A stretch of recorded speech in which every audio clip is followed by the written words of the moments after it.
Boa noite, amigos, amigas. É o professor Legene Mihan, vocês já conhecem. Hoje nós vamos para a nossa 13ª aula. Peço desculpas, semana passada houve um esgotamento muito grande, mas não é cansaço, não. É que para eu fazer o resumo do livro que estava previsto semana passada, eu tinha que ter disponível durante o dia pelo menos umas 3 horas, que mesmo livro que eu já li, eu preparo, né, faço. E hoje eu faria, então, a resenha de livro. Na verdade, faltam 2 livros. Eu retirei do programa um que é uma brochurinha muito pequenininha. Então, faltam apenas esses 2 livros para nós terminarmos o curso do pensamento de Engels, né? Vou falar desse, desculpe, Dialética da Natureza, semana que vem, e encerro o curso com este que é a obra-prima dele. É o maior livro de sociologia que eu já li na vida, escrito por um filho de um industrial que nunca fez faculdade, que é o amigo inseparável de Marx, por 39 anos, tem alguns autores que falam 41, né? Na média 40. Bom, a aula de hoje ela vai ser uma aula especial. Por quê? Eu conheci 2 pessoas, você vê esse fenômeno da internet, é maravilhoso, né? Um casal de brasileiros que está morando na Alemanha, estão estudando a língua alemã, né, para desenvolver, aprofundar, e que estão fazendo este nosso curso de Engels, né? E eu já vou colocar vocês na tela já para já ir apresentando, né? E vou explicando então a dinâmica também da aula de hoje. Bem-vindo, Alessandra, Frederico, boa noite, tudo bem com vocês? Tudo bem, boa noite. Boa noite, professor Lejan, boa noite para todos os colegas aí do nosso curso, é um prazer estar com o senhor aqui, grande professor Lejan. Muito obrigado, viu?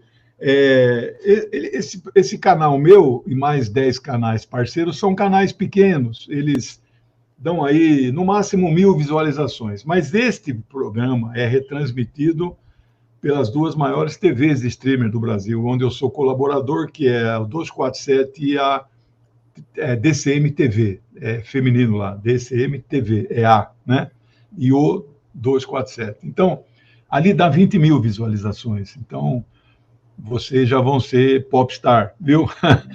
Mas antes de explicar para os nossos alunos por que eu convidei vocês, eu queria fazer a propaganda, né, dos 2 livros, né, que eu escrevi sobre Marx e Lenin, né? O de Lenin é bem maior, o de Engels, que eu estou terminando, vai sair final de abril, vai ser maior que o de Lenin, deve ficar com 450 páginas, está quase no finalzinho. E se vocês puderem me dar a honra de adquirir o livro, porque o povo brasileiro não lê, né? Com certeza, e mesmo a turma do nosso campo, às vezes tem vontade de ler, às vezes não tem dinheiro para comprar o livro, né? Mas fica aqui o apelo, né? Bom, por que eu estou apresentando esse querido casal que vai me ajudar? Hoje eles vão dar aula. Você pensa? Aqueles professores universitários também, de vez em quando, eles descansam e traz alguém de fora para ficar falando, né? Mas sabe por que eu convidei? Porque eles me procuraram, já estão na minha lista de Zap, eu salvei, né? São bombardeados, que nem vocês também, várias coisas por dia. Tem gente que até me bloqueia de tanta coisa, que arrepende de dar o Zap para mim, né? Mas eles me mandaram dezenas de fotos de um museu que eles foram conhecer perto da cidade onde eles moram, que é a cidade onde Engels nasceu e a casa onde ele nasceu. Que nós vimos aqui, nós falamos dela, falamos da família do Engels, vimos fotos em preto e branco, eles vão nos trazer e vão explicar todas as fotos, e eles fizeram pequenos filmes de 13 ou 15 segundos, filmes assim, vídeos, né? Porque eles acharam que não poderia filmar, então eles filmaram até esses pequenos vídeos, eles vão passar e vão explicar para vocês. Nosso teto aqui 19h15. Por quê? Eu tenho outra live 7h30 e outra live às 9 horas, né? E eu sempre preparo um pouquinho, nunca falo de improviso, né? Muita responsabilidade, né? Alessandra, Frederico, agora então vocês é que dão a aula. Eu vou descansar. Sim.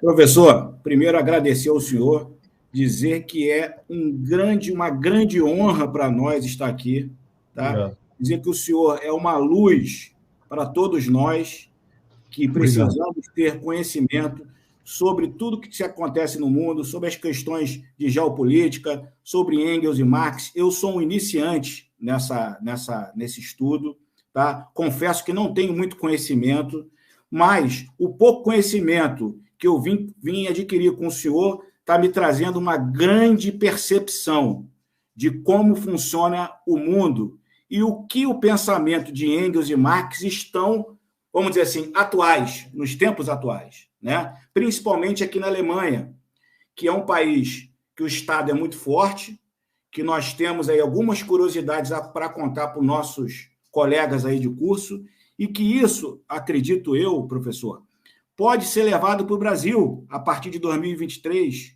com a nossa vitória aí do nosso grande presidente Lula, tá certo? Nós vemos aqui torcendo, temos aqui também para fazer uma grande homenagem aos canais de esquerda que vem nessa luta, que a gente vem acompanhando de fora, diariamente, que é o DCM, que é o 247, que é o Blog da Cidadania, que é o Tiago dos Reis, que é aquele do TVT, do Clique Política, esse nosso rapaz aí inteligentíssimo, Eduardo Moreira. Quer dizer, então nós temos aí grandes figuras, professor. E eu tenho certeza, professor, que o presidente Lula acompanha tudo que o senhor faz, e eu vou ter um orgulho de receber o senhor aqui na Alemanha, vindo por uma comissão do nosso Itamaraty, para, vamos dizer assim, melhorar nossas relações. Concorda, professor?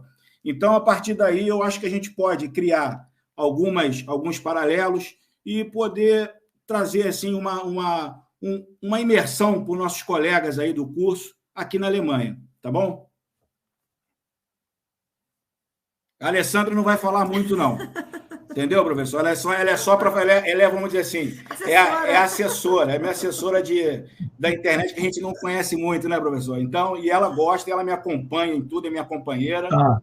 Somos casados há 19 anos, temos 2 filhos, e tudo a gente participa em conjunto. Né? Então, mas a palavra está com você. Eu sou ouvinte agora. Vamos ver as fotos aí. Vamos lá. Olha, professor, essa primeira foto aí é só para ilustrar para os nossos colegas, que é a foto dos estados da Alemanha, tá? Nós estamos aqui nesse estado, no caso meu é à esquerda, aqui no Nordrhein-Westfalen, da tela do computador, é esse laranja à esquerda. Mapa, tá? Laranja clara, né? Aqui na divisa aqui com a Bélgica, com a França e com a Holanda, tá? Aqui nós temos aqui, nessa divisa aqui, nós temos a tríplice fronteira, onde nós fazemos fronteira aqui com esses 3 países. Então, daqui da minha casa aqui, por exemplo, eu consigo estar nesses 3 países com menos de, vamos falar assim, 70 quilômetros, né? Vamos dizer assim, das grandes cidades. De Amsterdã estou a 200 quilômetros,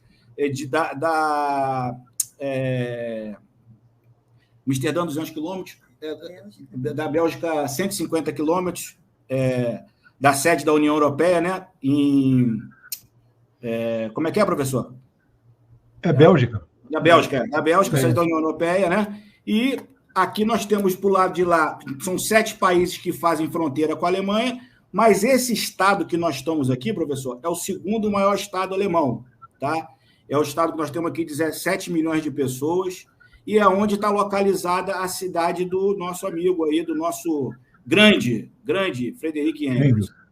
Sim. Tá? Wuppertal. A cidade de Wuppertal, a cidade que eu moro aqui, é Düsseldorf. Ela é a capital de Nordrhein-Westfalen. Fica mais ou menos 30, 35 quilômetros aqui de Wuppertal. Tá? E esse estado, professor, é um estado muito pujante economicamente. É um estado industrial aqui na Alemanha. É o estado que tem a maior economia da Alemanha. Tá? E é um estado que tem, vamos dizer assim, como sua característica, além do turismo, a indústria. Tá?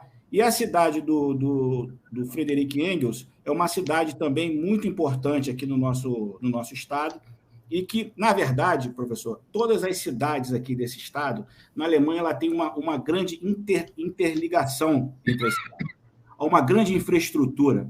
Então, na verdade, uma cidade apoia a outra, entendeu? Alguma pergunta aí, professor? Não, é bom saber que você mora em Düsseldorf, porque eu sou fã de um filme famoso, O Vampiro de Düsseldorf, é da década de 20. Mas isso é só um parêntese cultural. Vamos ver, então, sobre o museu. Nós temos imagens. Pode falar. Sim, esse aqui é um panfleto que eu peguei lá no museu. Esse é um panfleto de guia, vamos dizer assim, né? Que explica aqui toda o que foi, né? Que, na verdade, é a casa, né, da família do Engels, né? Construída pelo avô dele, tá certo? E essa casa, ela foi passando de geração em geração, né?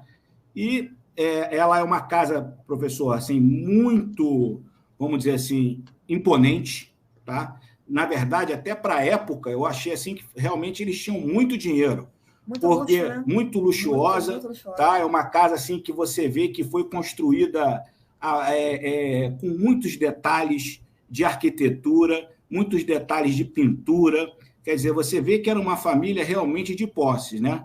E, na verdade, esse panfleto aí, ele fala exatamente isso, que é a casa que foi construída pelo avô, onde Engels morou, tá? E que foi uma casa que foi passada em gerações, e ela realmente ficou como museu, e ela, perto da casa ali, professor, para ver como é que a coisa é organizada, a casa, além de estar 100% preservada, ela tem uma estrutura lateral para venda de ingresso, feita também de forma muito profissional, para que as pessoas não precisem, vamos dizer assim, adentrar dentro da casa para ter que adquirir ingresso ou qualquer coisa parecida, para não haver nenhum tipo de, vamos dizer assim, de modificação no imóvel, né? Então é isso aí, professor. Essa primeira foto é um panfleto que fala exatamente isso. Essa segunda foto, ela é só para ilustrar, que nós vamos ver depois, principal, né? Que são também os cômodos da casa. Desde a entrada, que aqui tem um quarto que está feito de exposição. Então, na hora que a gente for avançando, a gente vai conseguir poder entender o que é cada foto dessa aí, tá bom? Essa é principal para os nossos colegas poderem entender, tá? Por quê? Porque essa aqui, professor, ela é o mapa da casa, é onde tá feita toda a exposição. Então, aqui onde tem a estátua de Friedrich Engels, ela vai ser a entrada. Logo que você entra, você tem a estátua dele, tá? E a partir dali você tem todos os, vamos dizer assim, os cômodos. Então, no primeiro cômodo, você tem como foi feita, aqui, professor, a construção da casa, tá? É aqui no número 1, porque não sei se o pessoal consegue enxergar. É a foto de cima para a esquerda, tá? Essa foto é a história da construção da casa, como que a casa foi construída. Eles têm slides ali, ele é tipo aquilo ali, uma tela de televisão, no qual ela vai passando contando toda a história da construção da casa, e vai passando vamos dizer assim, até ela ficar pronta, né? No número 2, que não sei se vocês conseguem enxergar, ele consegue, né? O número 2 ali, ele vamos dizer assim, pior que eu acho que não tá dentro do circuito, professor. Acho que não vai dar para entender. Eu acho que não sei, eles não vão conseguir ver aqui, talvez, né? Não sei. Professor, é o seguinte: número 2, ele é a industrialização de Wuppertal. É uma foto que está aqui, que ela não está muito boa, mas que você consegue perceber ali, que é na época que Wuppertal, a cidade, foi industrializada, tá? Então, essa cidade aí, ela é uma cidade hoje industrial, inclusive é um polo, né, aqui da região, né? Nós temos a fábrica da Bayer aqui, tá? Em Wuppertal, quer dizer, uma multinacional gigante, né? De medicamentos, de fármacos, né? E a fábrica dela principal é aqui, nessa cidade aqui de Wuppertal, tá? E a foto número 3, da foto número 4, quer dizer, é industrialização, foto número 3, é uma carta da família Engels, tá? Essa carta é uma carta da família Engels e ela é essa foto aqui, da direita, né? Não sei se dá para ver aqui, é difícil, porque se a gente tivesse o mouse aqui, a gente mostraria. Mas tudo bem, nós vamos chegar lá, nós vamos passar nisso tudo de novo. Depois, professor, essa roupinha que vocês estão vendo aqui, na verdade, ela é a roupa de batismo da família Engels, tá? Então, essa roupa de batismo ela era passada de pai para filho e todos eles usavam ela para poder se batizar, tá? Então, é uma roupinha de batismo, vamos dizer assim, familiar, né? Tá certo? Aqui, a número 5 aqui é a entrada, eu já expliquei, que é onde tem a estátua, né, do Friedrich Engels. A número 6, que é essa sala aqui, essa sala, cadê ela aqui? A 6. É aqui. Essa sala aqui, professor, ela é uma sala de música, entendeu? Que, na verdade, a família Engels era tão rica que eles também tinham uma queda muito forte e apreciava muito música. Então, eles tinham uma sala de música na casa, no qual eles convidavam muitos amigos para fazer grandes concertos, para trazer alguns artistas. Então, eles tinham assim uma queda aí pela área musical. Tem uma sala na casa que ela é só sala de música, tá ok? Depois, esse jornal que está aqui, que chama Zeitung em alemão, ele é um jornal que fala dos tempos difíceis, depois, quando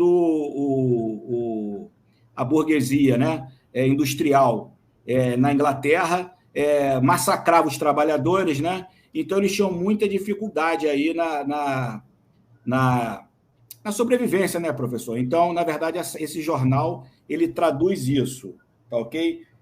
Depois, tem aqui essa foto.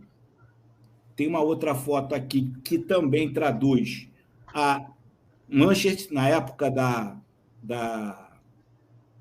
industrialização, né, na Inglaterra, tá certo?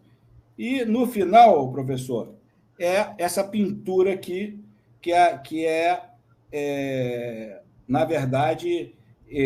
Ele não diz o que é, mas diz que é uma sala de pinturas, entendeu? Ele não dá assim, uma projeção de quem é o artista, quem que pintou, mas é uma sala de pinturas que nós vamos ver agora ao vivo aí pelas fotos, tá? Me desculpa aí, pessoal, porque realmente para mim também é um pouco difícil.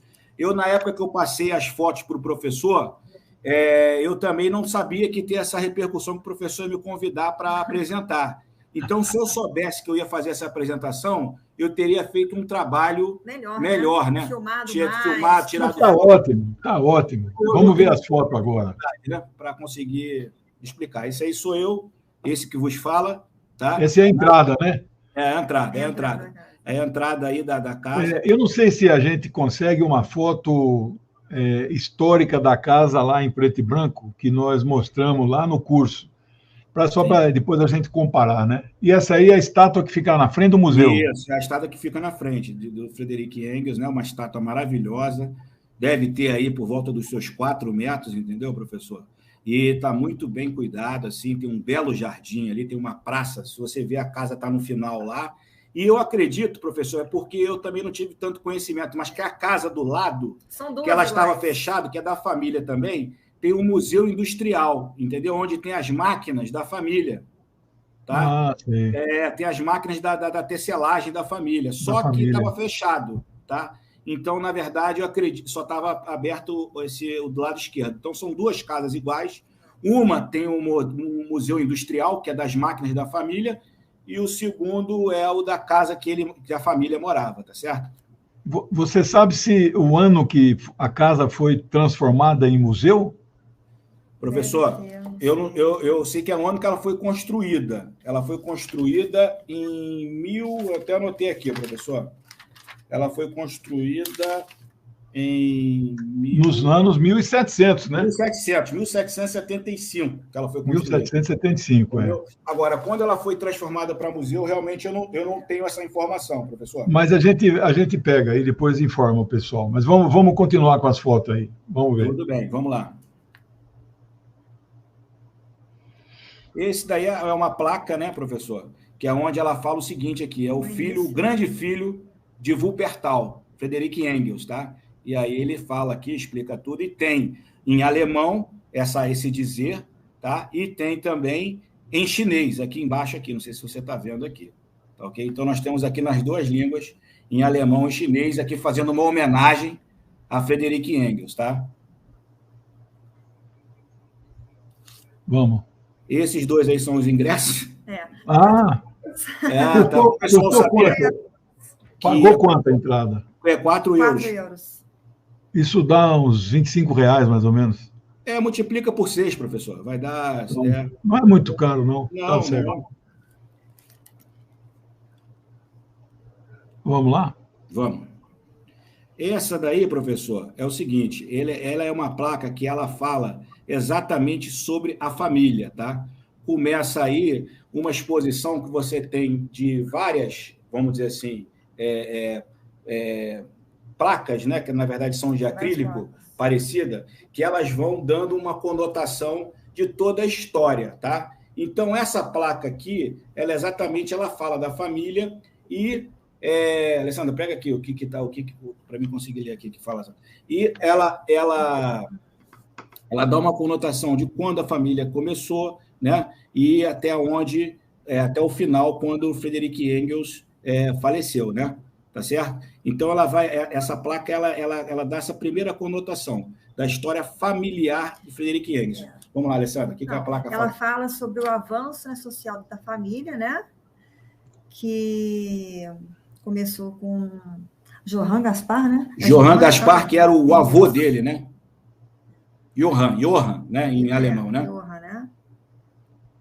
E aqui fala que eles eram pais amorosos, rigorosos, né? E que eles tiveram 9 filhos.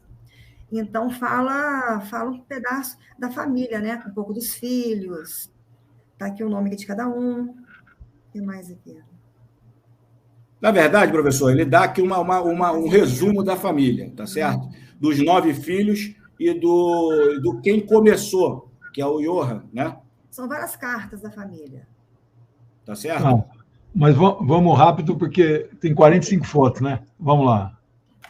Aqui, professor, essa foto é uma foto que eu... Essa foto, professor, eu nem sei que foto é essa, vou ser sincero. Deixa eu ver aqui. Essa foto, ela não tem uma legenda, professor. Entendeu? Não tem legenda. Essa foto pode pular, que essa daí não tem legenda. Ah, sim. Aqui, professor, é onde... Não. Ali era o ginásio. Ah, tá. Ali era a escola de Friedrich Engels, professor. Volta aí, volta aquela foto. Volta a foto. É a escola do Friedrich Engels, pessoal. Tá? Essa aí, porque o Engels, ele não chegou a entrar, a fazer o Abitur, que chama aqui na Alemanha, que é como se fosse o Enem, professor, para você entrar na universidade. Então, o ginásio, aqui você tem 2 tipos de escola. Tem o Gesamtschule, o Hauptschule e o ginásio. O ginásio te dá acesso direto à universidade, mas o Engels, ele não cursou universidade, então eles dão ênfase à escola. Vamos lá, professor. Para a próxima. Aqui é onde ele nasceu, né? Em Barmer, né? E foi para Berlim, né? Então, aqui é que conta essa história do nascimento e depois para Berlim. Von Barmer na Berlim, quer dizer que ele de Barmer para Berlim. Tá ok? O que fala aqui, Alessandra? Não, fala que ele nasceu em 28 de novembro de 1820, em Barmen, né?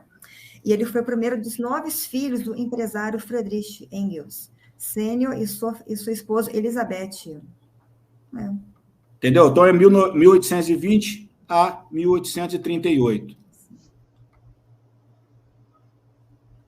Aqui, professor, esse daí é o livro do Friedrich Engels. Saindo do ensino médio. Foi exatamente quando ele saiu do ensino médio que ele terminou o ginásio, mas não entrou na universidade.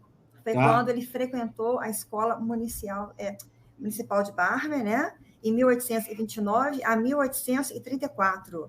Aí depois ele foi para a escola secundária até 1837. Então, na verdade, esse livro é para você ver a caligrafia e é um livro original dele da escola, tá certo? É um caderno escolar. É um caderno escolar. Ele não tem anotações ainda políticas, filosóficas, né? Os testes de talento poético. Testes de talento poético, professor. Ele era poeta. Sim. Isso aí. Essa é uma foto que eu achei bonita, né? A decoração. Isso é da arquitetura. Isso para o pessoal exatamente perceber. Tudo original, não foi? Isso não foi tudo original, professor. Tudo original. E você tem lá, quando você está visitando o museu, tem 2 funcionárias, ficam uma embaixo e uma em cima, e elas vão te seguindo. Elas vão te seguindo. Para você não encostar em nada e não estragar nada, entendeu? Elas vão te seguindo mesmo. Então, a roupa do batismo, né? Essa é a roupa que nós mostramos inicialmente, que é a roupa do batismo da família. Por todos, né? Por todos, né? Esses são a história toda, tá, professor? Onde vem mostrando, no caso, da direita para a esquerda, né, para a nossa tela, né? E vem contando todos os caminhos de Engels, né?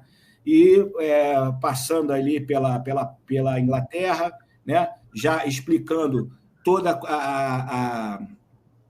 vamos dizer assim, você tem, Alessandra, o resumo aqui? Eu acho que tem. Então, tem uma ali que fala de... Foi anos revolucionários. Como é que é aqui?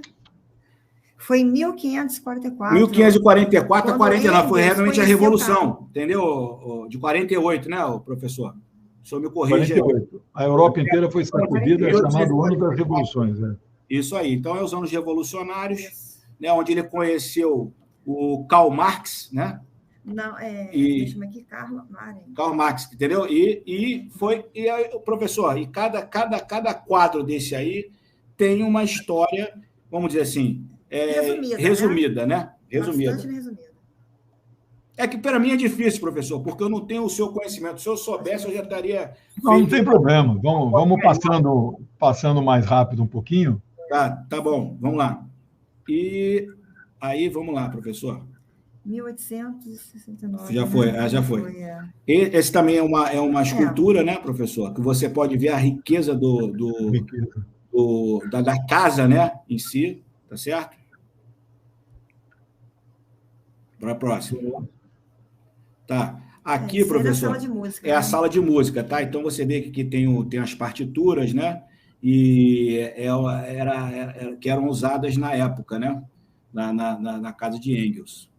Tá? Eles gostavam muito de música.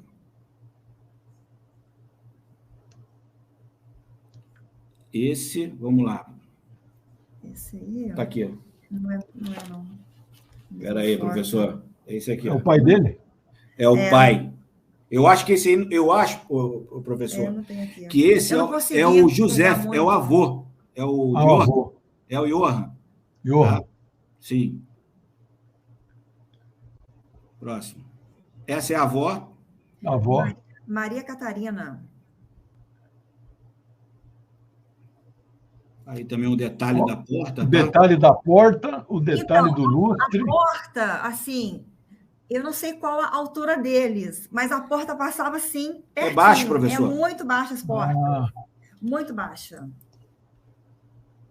Agora, olha o detalhe desse teto, professor. Olha que coisa linda. Olha como é que eles eram ricos mesmo, de verdade. Realmente era uma família muito poderosa para a época, né? Muito. Essa daí, na verdade... Da sala de música também. Tá? Esses, professor, é o pai e a mãe dele. Ah, sim. Essa sala, professor, é a sala da pintura. Toda pintada à mão. Toda pintada à mão, professor. Todas as paredes pintadas. Isso aí é pintado na parede, não é quadro? Não é quadro e não é papel parede, é pintado à mão. Puxa. A pincel. Lindíssimo. Lindíssimo. Por isso que fica funcionário atrás, para você não encostar. Não encostar, não encostar. Verdade. Tá aí, Bem mas na sala, né? muito bonita. Olha os detalhes. Os detalhes maravilhosos. E O detalhe, gesto professor, esculpido. a casa ela tem 3 andares, só que a gente só pode visitar Até o 2. segundo, Só 2. É. Sim, na mesma sala. Que coisa linda, hein? Lindo, lindo, lindo, lindo, lindo. Essa daí eu acho que é uma ilustração, Não, né, é professor? a árvore, Que, família. da família toda, né, que vem mostrando aí a árvore genealógica, né? Entendeu o negócio? Essa mesa foi restaurada. Essa mesa, Lindíssima. professor, inclusive hoje, nos tempos atuais aqui na Alemanha, existem muitas mesas parecidas. Ela abre e fecha, ela tem aquela... né? Então, na verdade, é uma mesa de época, mas que hoje ainda é utilizado esse tipo de modelo. Igual a nossa, né? A nossa árvore também. Isso é a estátua dele, né? Na entrada, logo na entrada da casa, né? Na hora que você entra no museu, você se depara com essa estátua. Aí ele aí, professor, o nosso querido Friedrich Engels, né? Jovem, né? É lá de fora. E aqui é a mesma lá de fora, Grossenzonen de Unsere Stadt Friedrich Engels, quer dizer, é o grande filho da nossa cidade, né? Friedrich Engels, tá? Então essa placa é uma placa de homenagem a ele. Eu acho que nós conseguimos aqui a foto da casa original. Sim. Vamos ver se consigo pôr na tela aqui, no meio da sua apresentação.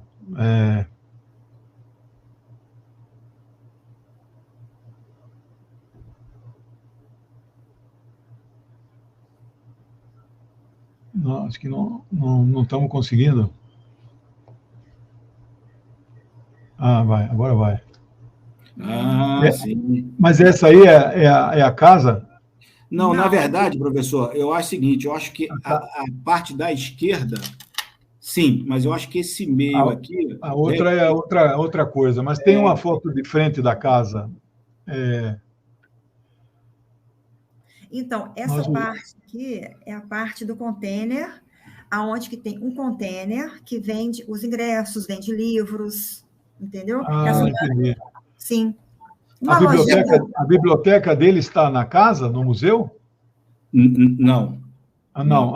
Esse aí é o museu. Hoje é o museu, esse aí. Hoje é o museu, exatamente essa. Exatamente 3 andares e o sótão.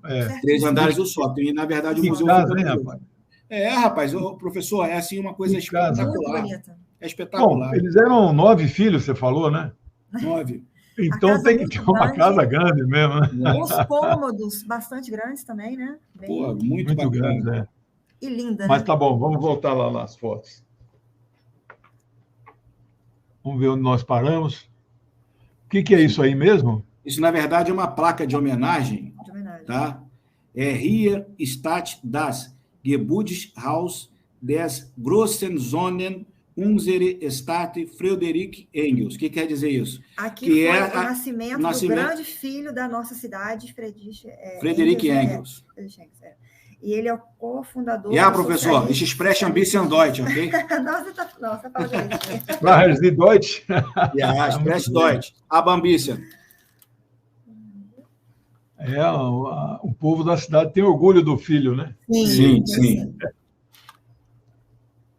Agora é um vídeo. Exatamente. Esse é o vídeo da sala de pinturas, né? Que, se puder repetir, vamos ter que repetir, porque eles são curtos, né? Pô, se eu soubesse, professor, eu tinha feito um trabalho melhor. Quero que o pessoal desculpe aí. Não, porque não tem nada, não. Foi muito rápido, as pessoas seguindo, aqueles não gostam de fotografia. Tá uma beleza. Eles têm muita restrição com foto.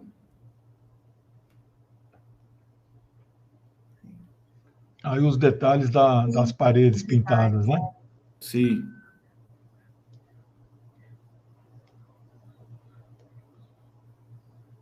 Que pena, foi muito curto. Foi mais um arquivo pessoal mesmo. O lustre, né? De novo aí, Muito bonito. Muito bonito. Olha o detalhe do teto.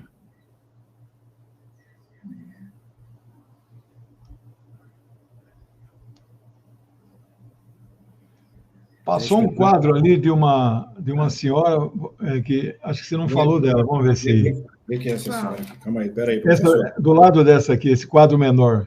Você lembra quem é? Não peguei a foto. Peraí, professor. Eu acho que essa daí é aquele quadro que nós tiramos que era a mãe dele, professor. Deixa eu só olhar aqui que eu... A mãe tem 2 quadros grandes, né? Peraí. Um menor? Eu não peguei, não tem como aqui. Não, são essas 2 fotos aqui, Federico, olha. Esses aí são os pais, né? Então, são os pais. São os pais aí. Você está falando do menor, da lateral? Eu não vi. Aquele quadrinho menor lá. Mas a gente... Vamos ver se até o final a gente consegue. Deixa eu ver se eu consigo. Tá. Deixa eu ver se ele está por aqui em algum lugar, professor. Em alguma... Não está. Aquele lá no canto, né?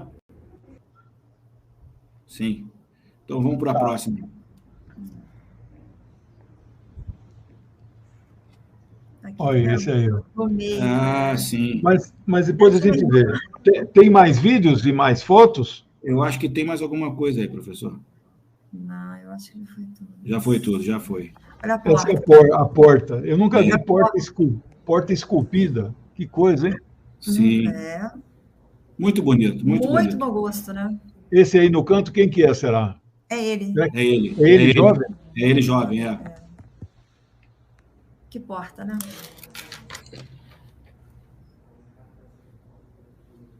É ele jovem, Sim. Tá. Vamos ver se tem mais. Acabaram as fotos, será? Aí os vídeos? Sim, professor. Você me mandou 45 fotos. Passaram 5? Não, foram mais, professor. Aí passaram umas 15 ou 20 fotos aí, mais aquelas 2 do início, né? Os vídeos. Eu pensei que fosse ter mais fotos. Não. É isso mesmo. Por isso que eu estou falando, professor. Eu peço desculpa, porque realmente poderia ter... Se eu soubesse que ia fazer essa apresentação, eu tinha feito um trabalho melhor, tá? Não, mas foi muito bom, viu? Uma pergunta aqui, ó. Não víamos os banheiros. Não pode visitar, não é de visitação pública, né? Não. Entendi. Eu imaginei. Banheiros, não. Na verdade, eles só ficam meio limitados ali, né? Aqueles ambientes ali da... Então, eu até anotei essa pergunta, né? Como é que pode o filho de um grande industrial ter se rebelado contra a classe social que ele é originário, né? E se colocado toda a sua vida ao lado do proletariado, né? Sim. Bom, tem uma socióloga marxista, eu a conheci, estudei e li todos os livros dela, tive com ela em Cuba, tive com ela na Venezuela, é Marta Harnecker. Ela é que eu considero uma desenvolvedora do marxismo. Sim. E um dos livros principais dela é Conceitos Elementares de Materialismo Histórico. Nesse livro, em algum momento, ela define coisas que Marx e Engels não definiram, por isso que a gente considera desenvolvedora, né? Diferença entre posição de classe e situação de classe, né? Então, o Engels tinha uma situação de classe burguesa. Ele vivia bem, com conforto, como eu vivo, né? Eu sou classe média baixa, minha propriedade é só essa biblioteca aqui, que eu declaro no imposto de renda há 30 anos. Cada ano eu coloco lá 200 livros mais, 300 livros mais, né? Mas não vale nada. Se numa emergência eu quiser vender e fazer um dinheiro para fazer uma cirurgia, eu vou num sebo e tal, ele arremata fechado R$1 por livro. Ela vale 600 mil. Né? Mas eu nunca vou vender a biblioteca. Mas então, nós somos, você imagino que deve ser classe média também, etc. Mas situação de classe nada tem a ver com posição de classe. Posição de classe é a tomada de partido. Né? Che Guevara é um exemplo clássico também, parecido com Engels, né? Um médico de família abastada lá na Argentina, largou tudo, virou guerrilheiro em Cuba, depois foi para Bolívia, África, né? Então, esta é a diferença entre posição de classe e situação de classe. Eu já contei a história do Engels nas 4 primeiras aulas, né? Mas nós precisamos dizer, ele herdou a fábrica, ele herdou, né? ficava lá em Manchester, né? A riqueza da família do lado dessa propriedade, eles tinham plantação de algodão ali, né? E aí, mas o grande centro produtor, né, do tecido, né, não é aí a roupa, é a produção do tecido. Sim. Têxtil, né? Indústria têxtil é uma coisa, indústria de confecção é outra, né? Isso é bom a gente também, entendo bastante de sindicalismo, é bom a gente saber a diferença. Então, o operário têxtil é diferente do operário que faz a roupa, é considerado sindicato dos alfaiates, nem existe mais, mas, né, são os... Bom, a indústria de tecelagem, eles tiveram que montar lá em Manchester, na Inglaterra, porque era o centro mundial na época da Revolução Industrial, a Guerra da Secessão dos Estados Unidos, 1860 até 65, né, período de Lincoln, né, era a luta do Sul contra o Norte. Eles queriam separar, não aceitavam, etc. Toda a região do Sul era algodoeira, né? E para onde ia a exportação algodoeira? Ia tudo para a Inglaterra. Aí os Estados Unidos compravam de volta o tecido. O Brasil viveu isso até o começo do século XX, né? Exportamos matéria-prima e importamos o produto manufaturado. Hoje nós exportamos uma tonelada de manganês, $10, acho que é tonelada. E aí nós importamos aço da China. Nós devíamos fazer tudo aqui, né? Essa é a exportação de commodities. Então, a riqueza da família Engels vem originalmente da plantação e, finalmente, da indústria, né? Da produção industrial. Quando ele morre, o pai, o nome da empresa era Ernest Engels, aquele ezinho comercial, né? Quando o pai morre, ele recebe uma grande herança, né? E, a partir daí, ele consegue ajudar Marx muito mais. Ele foi como se for, o termo mecenas, a gente usa para quem patrocina a arte visual, a pintura, a escultura, né? Os mecenas são assim. Mas o Engels foi o mecenas do Marx para o livro, para o estudo, para a pesquisa, para a intelectualidade. Então, é como que ele dava mesada para o Engels, né? Você só fica estudando e lendo, né? Para o Marx, como se fosse uma bolsa, né? Você dá uma bolsa para você estudar e pesquisar, e foi o que Marx fez. Tem livro de Marx que ele leu 600 livros, para produzir o Capital inteiro, ele deve ter lido 600 livros.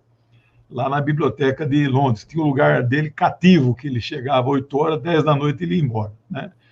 Então, era um homem das ideias, era um homem da ciência, era um homem intelectual, mas era também, evidentemente, um homem engajado, né? Como eu sou uma pessoa que produzo intelectualmente, mas eu tenho lado, eu milito, né? Eu vou em manifestação, né? Eu já fui preso, quer dizer, então, eles são assim também, né? Eles foram presos, foram processados, foram expulsos de vários países da Europa, né?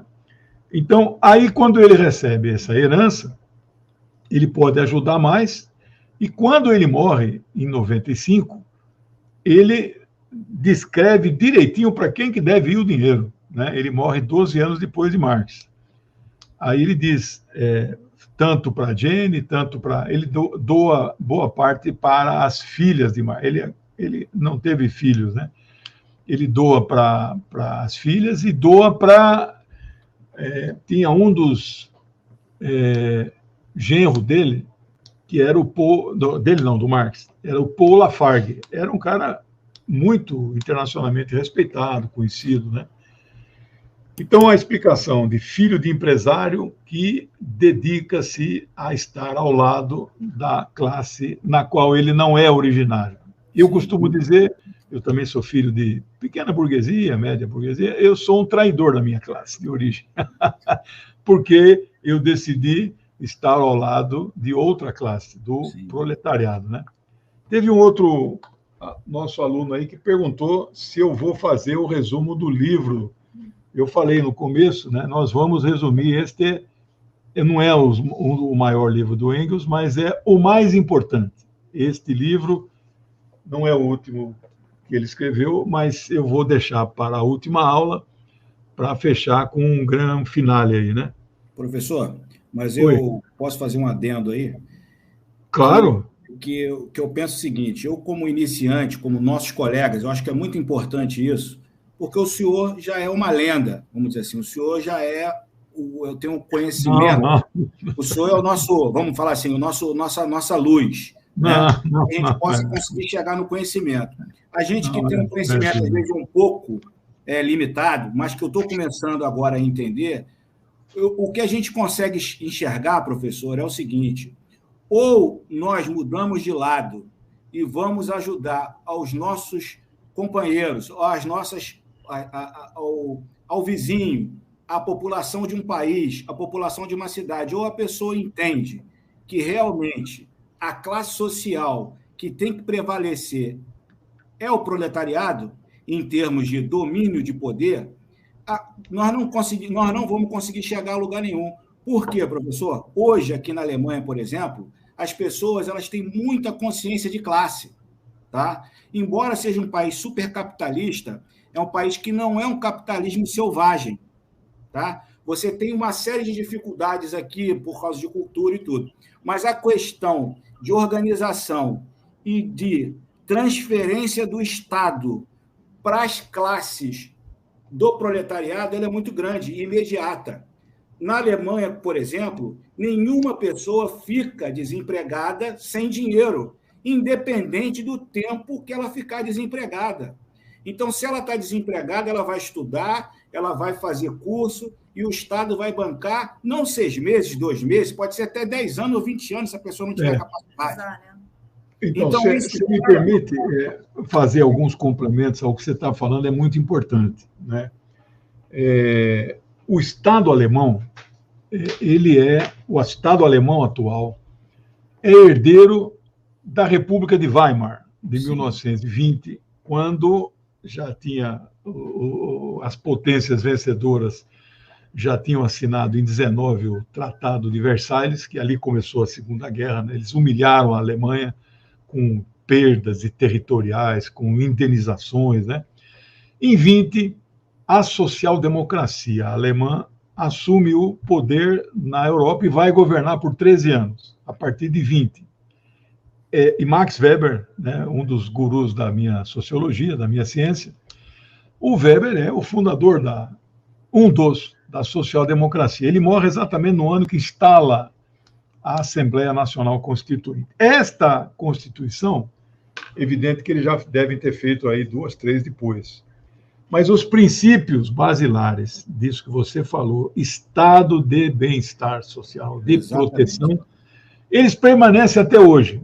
Mesmo ela sendo, por exemplo, o último governo antes do atual Scholz, a Thatcher na Inglaterra, a Merkel é extremamente conservadora. Sim. Mulher de direita, mas sim, progressista em alguns aspectos. Sim, ela não desmontou o Estado. O povo alemão aqui chama ela de mama. De mama. Ela, se quisesse, o grau de carinho que as pessoas têm. Isso. Ela, se quisesse, ela ganharia mais um mandato e ficaria 20 anos. Ela optou em não concorrer, né? Sim. A coligação que ela, né, participava é uma coligação mais conservadora, né? CSU-CDU, né? Sim. Mas conservador na Alemanha é isso que você falou, né? Seguro-desemprego de sei lá quantos meses, né? Um Estado que protege, tudo público, né? Tudo público. Então, mas sem falar também, né, que aí nós não vamos falar de geopolítica, que não é assunto da nossa aula, mas todo mundo sabe que eu acompanho e conheço bem. Neste momento, o que está acontecendo na Europa, essa questão da Ucrânia, do gás, né, vocês aí que dependem de gás para... Aqui no Brasil, o frio mais rachado que tem, você joga 2 cobertores em cima, você se safa dentro de casa. Em país que neva, não. Você morre congelado dentro de casa com 3 cobertores em cima. Né? Então, calefação é uma questão fundamental. E aí a Merkel abriu o diálogo com o Putin, autorizou a construção do Nord Stream 2, abriu o diálogo com o Xi Jinping e irritou o Trump. Sim. Trump passou 4 anos impedindo a construção do Nord Stream, Sim. que é fornecer gás mais barato e Alemanha, mais abundante para a Alemanha. É uma guerra do gás, viu? Eu vou até fazer uma live especial, acho que vai ser amanhã, sim, porque eu tenho comentado isso. Essa semana aqui vamos fechar com 17 lives. Mas eu nunca sou sozinho, eu nunca tenho o tempo que eu quero, então eu vou fazer uma do meu canal. Sim. 1 hora, 1h30, dure o tempo que durar. Eu vou abordar tudo em profundidade, né? Porque, por exemplo, eu não consegui falar em nenhum canal que o pano de fundo não é a Ucrânia entrar na OTAN. Exatamente. Todo mundo sabe que não vai entrar. O pano de fundo é o gás. É o gás. Né? Exatamente. E, professor... O Olaf Scholz, por mais... ele é subordinado aos Estados Unidos. Ele não é aquela... Falam que... Aí na Alemanha os jornais falam que ele é de esquerda, centro-esquerda, mas não é. Né? Não. Agora, quando ele teve com o Biden, e aí o Biden atacou o Nord Stream, a hora que deu a coletiva lá fora, ele falou, não, Nord Stream, eu não estou alinhado com os Estados Unidos. Eu quero o Nord Stream. E o Biden disse que se a Ucrânia for, não sei o quê, nós vamos destruir o Nord Stream. Ué, mas por que ele fala mais do gás do que da Ucrânia? Porque a Ucrânia é cortina de fumaça. O Biden quer vender o gás dos Estados Unidos, que já vende, né? Sim. Porque os Estados Unidos é o país que mais produz gás no mundo. Né? Mas tem uma pressão, professor, enorme aqui na Alemanha para liberar esse gasoduto. Então, o gasoduto está pronto faz 5 meses. Sim. Ele é um gasoduto maravilhoso. Não sei se você já viu imagem da tecnologia, aqueles tubos descendo no fundo do Mar Báltico. Custou bilhões de dólares. Ele não pode ter um furinho de uma agulha, porque aí o gás vaza. Né? É diferente do liquefeito. Os Estados Unidos exportam o GLP, o gás liquefeito do petróleo. Esse aí não, esse vem gás mesmo. Né? É igual o gás da Comgás aqui em São Paulo. É diferente do bujão que eu recebo aqui em casa. É o liquefeito do petróleo, GLP. Né? Então, é uma obra maravilhosa. Mas por que ele é o Nord Stream 2? Ele não passa por dentro da Ucrânia. O Nord Stream 1 passa. Sim. Ele passa no Mar Báltico. 1.200 metros, lá no fundo. Então, não depende da Ucrânia. E não tem royalties, né, professor? A União Europeia, a Comissão Europeia, que é uma espécie de governo, né? Tem presidente. Né? Essa Comissão Europeia, capacho dos Estados Unidos, lacaio dos Estados Unidos, não homologa é só abrir a válvula. Sim. Está pronto, né? Você vê que é uma luta, a luta é no gás. Mas voltando aqui para o nosso... É bom a gente dar esses paralelos. Sim, é importante. Né? Mas há um dispositivo da Constituição de Weimar que não sei se preserva até hoje, mas me parece que preserva. Né? 7% do PIB alemão tem que ser aplicados em projetos sociais fora da Alemanha. Você imagina o que é 7% do PIB alemão? Que é o terceiro PIB da Terra, meu. Hoje está em 3,5 trilhões de euros. Trilhões. Né? Então, você multiplica por 100, trilhões de reais. Dá uns 300 bilhões de dólares, eles têm que jogar no mundo inteiro a fundo perdido, mas para fins sociais. Né? Então, é muito interessante. Nós estamos perdendo aí no Brasil, né, professor, 150 milhões de reais, né, por ano, né, de doação para fundos da Amazônia. Né? Quer dizer, então, na verdade, hoje, professor, o que acontece? Essa é que é o ponto central para mim, dentro dos nossos estudos, tá? A Alemanha é um país pequeno, vamos dizer assim, não em comparação ao Brasil. Nós temos aqui 83 milhões de pessoas, tá? E você tem 16 estados. É um país industrial com um PIB de 3,5 trilhões de euros, tá certo? Aonde que está isso? Está na indústria, tá? É a indústria que exporta para o mundo inteiro, nas multinacionais alemãs, né? No qual a Alemanha consegue se destacar no mundo inteiro. E o que acontece isso dentro desse paralelo? Tem parte do orçamento, além de ir para fora, tem uma parte grande que fica dentro, que é a questão do bem-estar social, que ninguém fica fora do, vamos dizer assim, do cobertor do Estado. Né? A pessoa às vezes fala aí que eu vejo a notícia, a pessoa na Alemanha se aposenta com 100 euros, com 200. Aqui não tem limite de aposentadoria, mas se você chegar com 70 anos e não tiver renda, o Estado te assume e vai segurar a tua renda. Quer dizer, ele vai chegar na renda mínima que você precisa, e isso não é com 70 anos, isso é ao longo da sua vida inteira. Tá? Se você tiver qualquer problema psicológico, você não puder trabalhar por algum problema de saúde, mesmo que você não tiver contribuído para a Previdência alemã, você vai estar coberto pelo Estado. Tá? Então, o Estado é um Estado forte e que ele atua desde o nascimento da criança, que a criança nasce aqui, já tem uma renda até 18 anos ou até terminar a faculdade de 214 euros por mês, tá? Cada criança que nasce na Alemanha. Então, eles têm uma exigência escolar e não tem essa questão de universidade. Tal. Eles querem que a criança tenha uma aptidão. Ou ela pode ser, vamos dizer assim, com as mãos, né, fazer algum serviço manual, ou pode ter intelectual para ir para a universidade. Para eles não importa. Todas as pessoas aqui, os salários são meios... não tem muita diferença, entendeu, professor? Entre os salários aqui na Alemanha. O meu amigo, professor Guilherme Haues, professor doutor de uma universidade gaúcha, fez uma informação aqui para nós que a Martha Harneck morreu em 2019, uma grande marxista, e ele também, o Guilherme, é um grande marxista. Ele já leu no programa dele, Chimarrão Gaúcho, marxista, uma coisa assim. Ele tem um canal, né? Sim. Ele leu os 2 livros meus, Marx e Lenin, né? Sim. Então, agradeço aí ao professor Guilherme. Ele retransmite estas aulas, né? Até mas eu quero aí, professor, né? A falta de, às vezes, de conhecimento. Eu quero, nos últimos minutinhos também, falar. A social-democracia, que é esse partido que hoje governa a Alemanha, né? Isso, o SPD. Não é um partido socialista, mas não. Na Europa, os outros partidos ditos socialistas também não são socialistas de verdade, igual o PSB no Brasil. Sim. Não é um partido socialista, né? Bom, o PSD alemão, os comunistas alemães, lembra que Marx e Engels lançam o Manifesto do Partido Comunista, em fevereiro de 1848. Só que eles lançaram o manifesto do partido, nunca fundaram o partido. Por isso que nas aulas anteriores do curso de Marx e Lenin, eu digo assim, não dá para ser só marxista. Tem que ser leninista. Claro.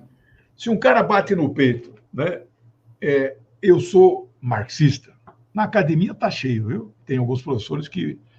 Mas eles não falam que são leninistas. Esse tipo de gente, que eu respeito, né, eu ponho o dedo na cara e falo assim, você não é um marxista.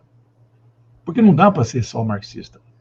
Porque o pensamento do Marx, algumas coisas não foram possíveis desenvolver porque ele morreu em 1883. Com certeza. O Marx não tinha ideia do que era o capitalismo financeiro. Sim. A teoria do Marx é que a riqueza do burguês capitalista vem do trabalho produtivo que o proletariado fabrica algum tipo de mercadoria que é vendida e isso enriquece o cara. Mas os caras inventaram um novo sistema, dinheiro faz dinheiro sem passar pela produção. Aonde vai parar esse sistema? É um outro detalhe, professor, que aqui, só para ilustrar esse pensamento, na Alemanha, se você pegar um dinheiro emprestado no banco, eu recebi aqui outro dia até uma correspondência, é 1,75 ao ano. Ao ano. De juros. Ou seja... Eu vi uma brincadeirinha esses dias, que a gente recebe no Zap, muitas brincadeirinhas falando verdade, né? Emprestar 10 mil reais do pai, você devolve 10 mil. O pai, eu tenho dinheiro que a minha mãe empresta para mim, eu não pago juro para ela, né? Mas eu devolvo o capital integral, né? Sim. Quando devo, não nego, pagarei quando puder, né? Agora, aí tinha a segunda linha do meme, era assim, emprestado 10 mil nos bancos da Europa, tipo a Alemanha, né? Depois de um ano você tem que pagar 10.900. Emprestando no Banco do Brasil, depois de não sei quanto tempo, você devolve 66 mil reais. Sim. Pois é. É impressionante. Juros ao ano de 500%, cartão de crédito. E ninguém faz nada para segurar professor, isso. Mas é isso que o senhor está fazendo, professor. O senhor é uma luz para que nós podemos, no próximo governo, a gente possa conseguir chegar em alguma coisa, porque, na verdade, o nosso país, professor, mal comparando, nosso potencial energético, o nosso potencial populacional, a nossa Amazônia, claro, as nossas terras agricultáveis. Claro. Nós somos, no mínimo, professor, sem brincadeira, porque eu moro aqui 10 vezes um potencial maior do que o da Alemanha, por exemplo. Claro. Entendeu? Quer dizer, o que falta, professor, é exatamente o que o senhor está falando. O povo brasileiro está massacrado. Pô. Você pega aí hoje, por exemplo, nosso senador Eduardo Suplicy, que tem aquela renda universal, que está aprovada. Isso tem que ser implantado imediatamente. O Estado tem que assumir essa população. Eu não sei se o governo Lula vai ter força para isso, mas tem alguns países que já estão aplicando isso, né? É a renda mínima universal. O projeto do Suplicy é para todos. Sim. Então, você divide a renda do Brasil, divide por 211, até eu que não preciso, é renda universal. Eu Sim. também receberia. Porque é claro que se eu vou receber 600 por mês, isso não refresca a minha vida. Mas é universal, porque eu também ajudei a produzir o PIB do Brasil. Claro. Esta é a concepção dele, né? Mas isso eu não sei se o governo... Professor, mas pode começar de forma paulatina e que consiga chegar. Agora, se não o Bolsa Família atinge, acho que já 15 milhões de famílias, mas isso é insuficiente, isso não é o renda básica universal, estamos muito longe, né? Mas deixa eu só concluir a questão da social-democracia para... O Marx e o Lenin e o Engels não fundaram o partido. Quem é que vai fundar o partido e teorizar sobre o partido? É Lenin. Por isso que você fala que é marxista, mas não é leninista, você então não está entendendo a teoria. Lenin desenvolve no livro Imperialismo, Etapa Superior do Capitalismo, do Lenin, de 1916, ele mostra a financiarização do capital, coisa que Marx não viveu isso. Nos bancos na Alemanha, na Inglaterra, nem juro pagava, eu acho. O banqueiro fazia um favor de guardar seu dinheiro lá no cofre e te devolver em segurança. Se roubar, ele paga o seguro. Não tinha juro. O máximo que Marx fala do capital sobre juro é capital portador de juros, que é o capital bancário, associado com o capital industrial. Mas isso não é um capital especulativo, né? Sim. Então, o Lenin desenvolve isso. Agora, eu estou dizendo isso por quê? Todos os comunistas, a partir da morte de Engels, 1895, um pouco antes, os comunistas atuam aonde? Porque comunista já existia na Europa inteira, e eram fortes, desde o Manifesto, 48. Eles atuavam aonde? Nos partidos operários sociais democratas. Tinha na Alemanha, tinha na Rússia, tinha não sei aonde, não sei aonde. O da Alemanha era o mais famoso fora da Rússia, a Rússia de Lenin, né? E o da Alemanha, quando ocorre a Revolução Russa em 17, Lenin funda o partido naquele ano, não foi antes disso, só naquele ano ele consegue fundar. A partir daí, 18, 19, 20 e 21, vão surgir os partidos comunistas no mundo inteiro. O nosso do Brasil, o PCdoB, vai fazer 100 anos mês que vem. O da China fez 100 anos no ano passado. O português também, ano passado. Então, 20, 21, 22, com a ajuda do PC soviético, foram criados partidos comunistas no mundo inteiro. O da Alemanha, em particular, eu não sei se é 18 ou 19, né? Quando funda o partido, né? Que aí eu não sei a sigla em inglês, como é que é, do Partido Comunista da Alemanha, mas todos os comunistas saem do Partido Social Democrata. Sim. Né? Que fica na mão de pessoas mais moderadas, política e ideologicamente falando. Né? Então, no ano de 19, acontece, inclusive, uma tragédia. Rosa Luxemburgo é assassinada a mando da direção do partido, do PSD, dessa ala que ficou no partido que não era uma ala de esquerda comunista, né? Vocês sabem a história. Rosa Luxemburgo é muito famosa aí na Alemanha, né? Bom, essas são algumas ideias. O Valberes aqui está dizendo que gostou da ideia de conhecer virtualmente aí a casa do Engels, né? Sim. E, bom, eu não sei se vocês querem acrescentar. Eu queria fazer uma pergunta para você, se na cidade que o Marx nasceu, é Trier, né? Que fica a 300 quilômetros lá. Tá. Sim. De Marx, fica a 300 quilômetros de Bremen, né? De Bremen, Eu não sei se você sabe se existe algum museu na casa dele, né? Professor, eu não sei, mas posso procurar saber. Você procura saber, e como você tem mobilidade aí, imagino que trem, essas coisas, é tudo barato aí. Quem sabe você, como um aluno aplicado, né? Com certeza, professor. Vai ser um prazer. Vocês fazem uma missão lá para conhecer a casa de Marx, né? Aí fotografam, filmam, né? E aí, mais para frente, inclusive, se o curso aqui já tiver acabado, aí vai começar o do Stalin. Aí, no meio do curso do Stalin, né? E aqui, professor, só para dar uma noção para as pessoas, nós estamos a 1.800 quilômetros de Kiev, na Ucrânia, e 2.200 de Moscou, na Rússia. Então, nós estamos perto também, né? Não tão perto. Né? Mas não é. Mas os mísseis iam chegar aqui, né, professor? Mas a questão são os mísseis. O problema dos mísseis em toda a OTAN ali, esses mísseis para atingir Moscou, não precisa estar na Ucrânia. Qualquer lugar da Alemanha, da França, eles atingem Moscou. Esse que é a questão central, né? E essa região aqui, professor, na Segunda Guerra foi destruída. Acabou. A colônia do Düsseldorf acabou. As cidades foram destruídas. Você sabe, deve ter umas 10, 12 bases aí militares dos Estados Unidos, da OTAN. Você deve ter cruzado com alguma delas, né? Eu acho que tem 100 mil soldados da OTAN estacionados na Alemanha. São 36 mil americanos aqui, professor, hoje, eu acho. Com 36 mil, eu acho que são 36 mil americanos que estão aqui hoje. Americanos. Mas tem de outros. E tem da própria Alemanha que serve na OTAN. Sim, né? Serve na OTAN, exatamente. É isso, porque todos os 30 membros da OTAN, eles dão os soldados para compor a OTAN, estão sob o comando de um general 4 estrelas dos Estados Unidos. Aqui da cidade, professor, para Bruxelas são 150 quilômetros, mais ou menos, 180. Lá é a sede da OTAN, né? É da OTAN, exatamente. Então, é isso aí. Mas, meu amigo, eu quero agradecer muito, Frederico, Alessandra, pela sua ajuda. Fiquei muito feliz em conhecê-los e saber desse acervo e saber também desse amor que vocês estão adquirindo pelo conhecimento geral. É sempre bom ampliar o conhecimento, mas por um conhecimento muito específico e particular, que é o conhecimento do marxismo. Sim. Que para nós comunistas, a minha sociologia é marxista, né? Eu nunca escondi isso dos meus alunos, né? Eu ensinava Weber, estudava Durkheim, mas eu falava Durkheim, eu falava, mas essa aqui é melhor. E eu fazia a comparação da definição de classe de Weber, de Durkheim, e veja aqui a do Marx e do Engels. A superioridade, né? Então é assim que a gente faz ciência, né?